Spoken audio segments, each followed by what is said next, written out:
War. Gentlemen, thank you so much for being here. I want to talk a little bit, you know, as I was researching on the internet, I told you there are some startling statistics about how many people have contracted Gulf War syndrome, the fact that 30% of all homeless are Vietnam vets. I wanted to know, do veterans ever really leave the war, or does the war stay with you? Do you think? It stays with you. It stays with you. Any soldier that's ever been in combat or seen the brutality of war, it stays with you for life. Even though there may not be a physical injury, the psychological impact of combat is such that you'll carry that most of your life. The degree is dependent upon how soon you get into therapy assistance. Those individuals that receive assistance when they first came back or stood in the military continued on with their profession, their careers. Those individuals that were let out immediately without any kind of medical assistance carried the scars of war. What do you think happened to Raul Martinez? They let him out as soon as they got back. They let him out as soon as they got back. I remember Raul getting up on the stage, and the first thing he said is like, "Well, I'm a vet, so like anything can happen here." I don't know. Maybe I like putting myself in tough situations.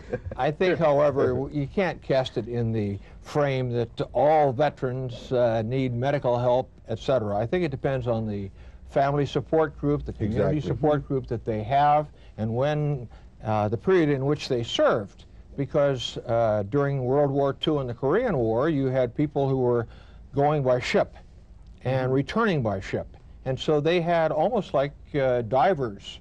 They had a time to decompress. Right. And in the Vietnam War, however, and subsequent wars, people flew. And consequently... 48 hours later, you're home. Yeah. Yes. Absolutely. And the adjustment just wasn't there. Let's talk a little bit about how each of you ended up in the military. Colonel Hernandez, how did you end up in the military? I have a long tradition of being in the service. My grandfather was in World War I and World War II, Julian Hernandez. A lot of Latinos fought in World War I and World War II. And he was with John J. Pershing in Europe, and then he was with MacArthur during World War II. So he was with the 1st Cav. My father was in Korea and Vietnam, and then I just followed the suit. We were talking before the show, my tío Manuel was in the Mexican Army, and he wore a lot of uniforms. They didn't really fight a war. That's true. That's true, though. I mean, it's like, in my family, and like a lot of other Latino families.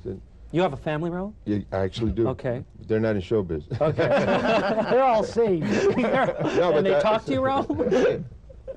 Please continue. No, it's like I'm beginning to have that flashback now. Did you take your Zoloft? Did you take your Zoloft? Remember, Zoloft is how many milligrams Zoloft? No, I know it's not a suppository, right?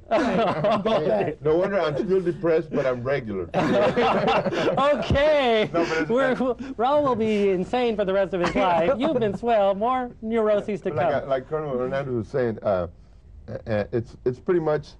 We were all raised in that generation in the 60s and 50s that like my dad, all my uncles, and were starting from World War I to, we even had a member of the family that was in the cavalry of the rebel army. No, the rebel army for the South. I mean, he was in the cavalry unit.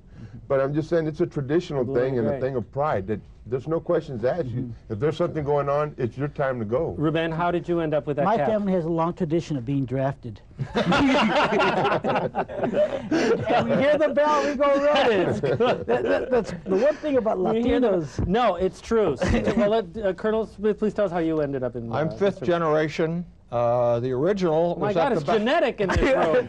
It's the gene. The original was on the other side in the Battle of San Jacinto for the independence of Texas. And I tracked back to him. His name was Def Smith. In fact, there's a county name for him in Texas. Like Def Comedy Jam? No, Def as in D-E-A-F. Okay. And he was just hard-headed. Wasn't not hard of hearing. That's correct. What'd you say? But since then, tracked on down, I grew up in the Marine Corps. So that's it. I wanted to bring something up for everybody here.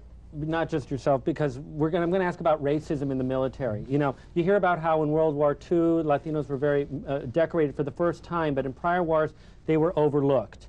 Have any of you gentlemen ever experienced racism in the military, and how do you think we fare today? Are things better? I think from my standpoint, well, people discriminated against you because you were a comedian. no, but Because he was tall. Because he was tall, a tall Mexican. And we can't have that. But you get a tall guy in Vietnam, you're a pack mule. Hey, you can carry this. You get the rounds, you get the mortars, you get everything heavy. Right. And you follow the little guy. You know?